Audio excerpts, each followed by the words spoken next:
I'm Dr. Ayman Niaz. I'm a musculoskeletal physical therapist. I did DPT and MS in orthopedic manual physical therapy from Rifa International University. I'm certified rehabilitation Pilates practitioner and I'm working as a clinical head in Multan. I'm author of 2 books as well.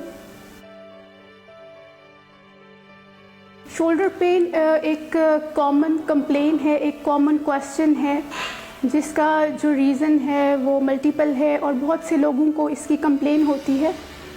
एक तो पहले मैं ये बता दूं कि ये कितने परसेंट पॉपुलेशन को टारगेट करता है। ये जो जनरली 2% जो पॉपुलेशन है उसमें शोल्डर पेन की कंप्लेन होती है, जिसमें जो मोस्टली जो इससे इफ़ेक्ट होते हैं लोग, वो कौन से होते हैं? वो कंप्यूटर यूज़र्स होते हैं, वो वर्कर्स होते हैं जो इंडस्ट्रीज़ में या इस तरह की कोई सेल्स जॉब करते हैं जिनकी रिपीटेटिव मूवमेंट होती है।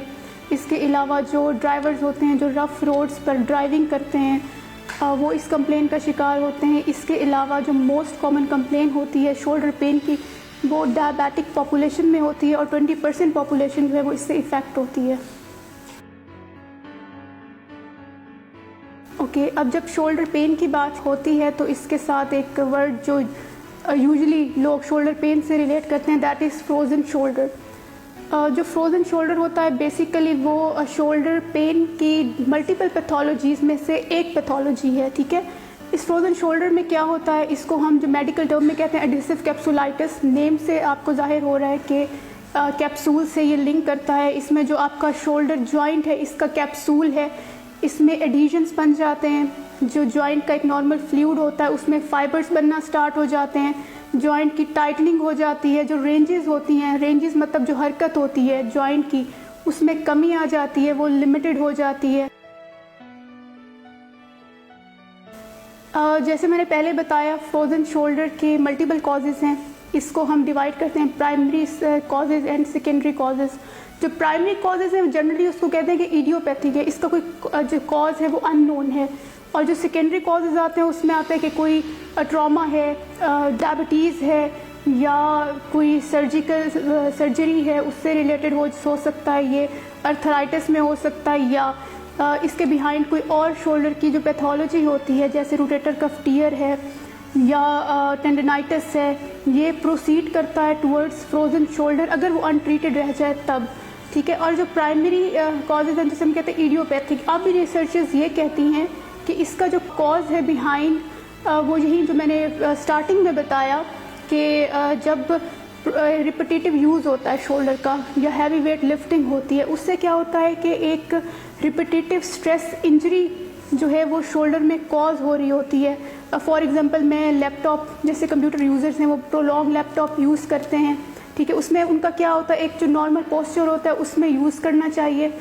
वो किस तरह से कर रहे होते हैं कि उनका जो जॉइंट है वो रिलैक्स नहीं होते, प्रेशर आ रहा होता है। फॉर एग्जांपल मैं इस पोजीशन में अगर यूज़ करती हूँ तो कॉन्टीन्यूस जो मेरे शोल्डर जॉइंट है उसमें 2 बोन्स वो रब कर रही होती हैं, तो वो रिपीटेटिव स्ट्रेस इंजरी कॉज कर रही होती हैं। इसी तरह अगर कोई ड्राइवर है वो ड्राइविंग कर रहा है, ठीक है, तो उसमें क्या होता है, वो रफ़ रोड है तो वो जर्क आ रहा होता है कॉन्टीन्यूस, वो इसकी तरफ प्रोसीड कर सकता है फ्रोज़न शोल्डर की तरफ।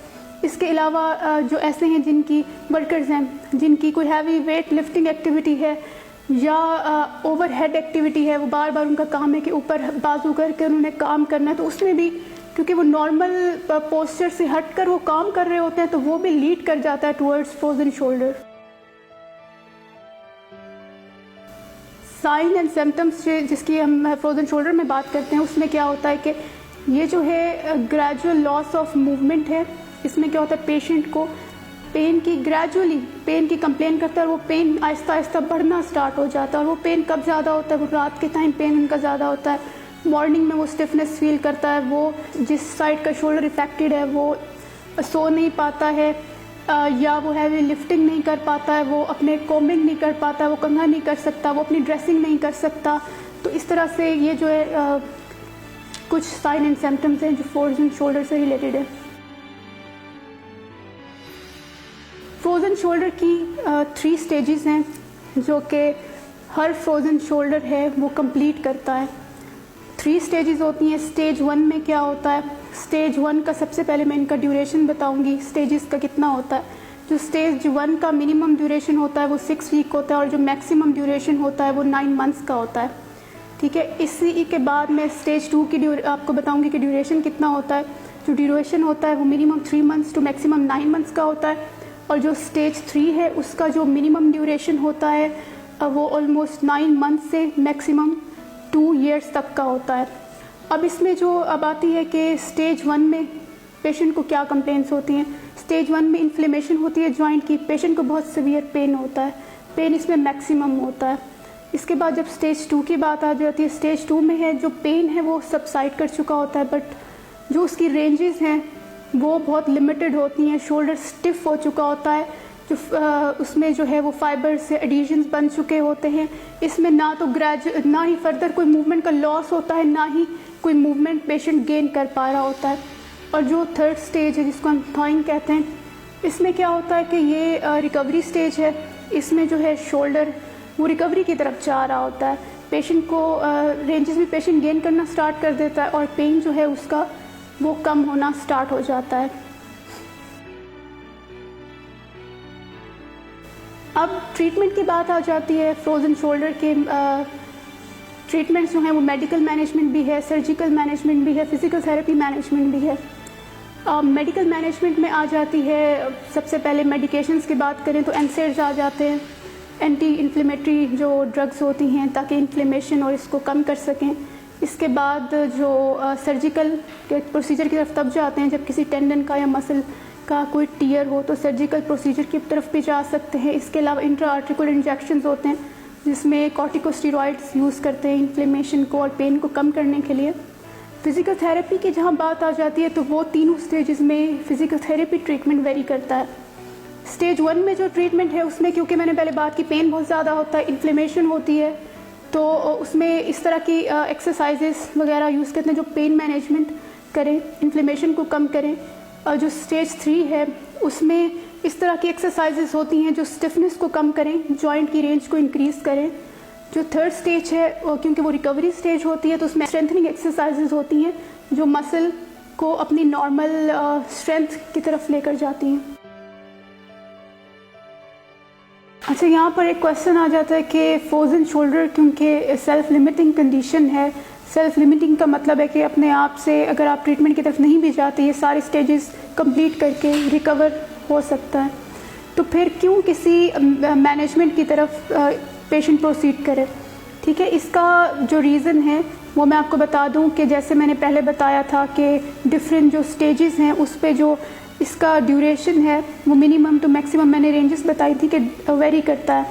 इसी तरह अगर मैं उन सबको काउंट करूं तो क्या होता है कि जो मिनिमम ड्यूरेशन रिकवरी का मिनिमम ड्यूरेशन है वो इन टोटल 10 मंथ्स हो जाएगा और मैक्सिमम जो है वो 3 ईयर्स हो जाएगा।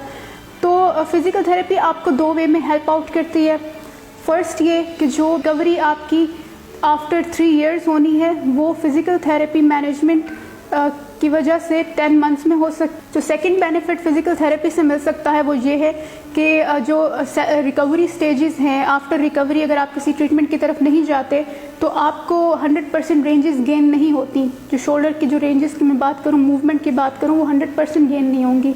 अगर आप फिज़िकल थेरेपी मैनेजमेंट की तरफ जाते हैं तो आपको 100% रेंजेस आफ्टर रिकवरी गेन हो सकती हैं। तो 2 बहुत बड़े बेनिफिट हैं कि एक तो ड्यूरेशन कम हो जाएगा, दूसरा जो है आपकी रेंजेस आफ्टर ट्रीटमेंट मैक्सिमम होंगी, 100% होंगी।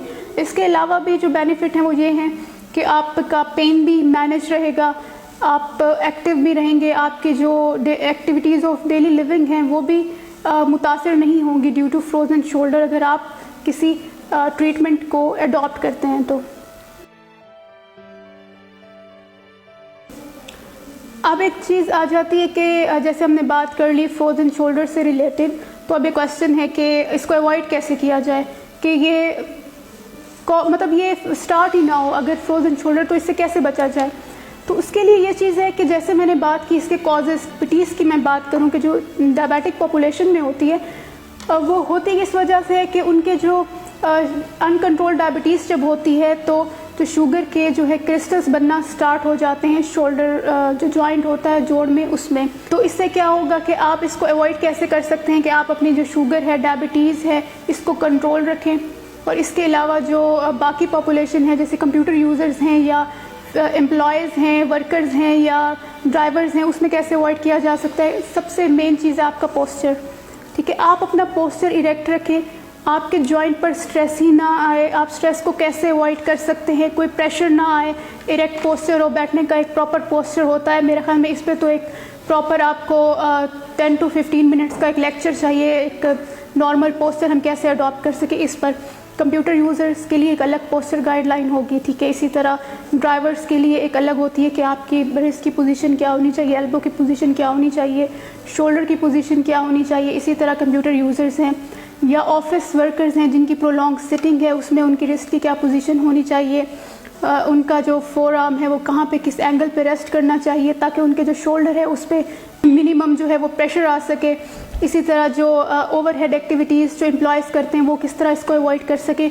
इसके लिए जो एक शॉर्ट सा मैं बताना चाहूँगी वो ये है कि आप जो भी मूवमेंट कर रहे हैं, फॉर एग्ज़ाम्पल आप माउस यूज़ कर रहे हैं या कोई भी ऐसी एक्टिविटी कर रहे हैं, आप उसको 20 मिनट से ज़्यादा ना करें। एक पोजीशन में आप 20 मिनट तक से ज़्यादा ना बैठें, आप चेंज कर लें। फॉर एग्जांपल आप इस हाथ से माउस यूज़ करें, आप आफ्टर 20 मिनट्स दूसरे हाथ में ले लें, ठीक है। इसके अलावा अगर आप बैठे हुए हैं या आपका ऑफिस वर्कर हैं, आपकी ये पोजीशन है, तो आप क्या करें कि अपने आप को थोड़ा सा रिलैक्स कर दें। अपने बैठे बैठे ही अपने शोल्डर्स की वाइब्रेशंस करें, हैंड पे ये मूवमेंट कर लें, खड़े हो जाएं, एक स्टेप लें, देन बैठ जाएं, ताकि जो सर्कुलेशन है, जो स्ट्रेस कॉन्टीन्यूस स्ट्रेस आ रहा है उसको आप मिनिमाइज़ कर सकें, ठीक है।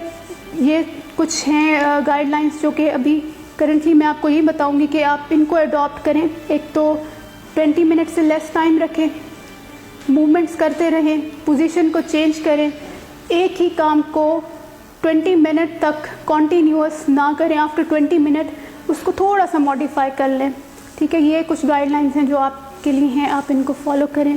Stay connected to our channel for more informative videos. Thank you so much.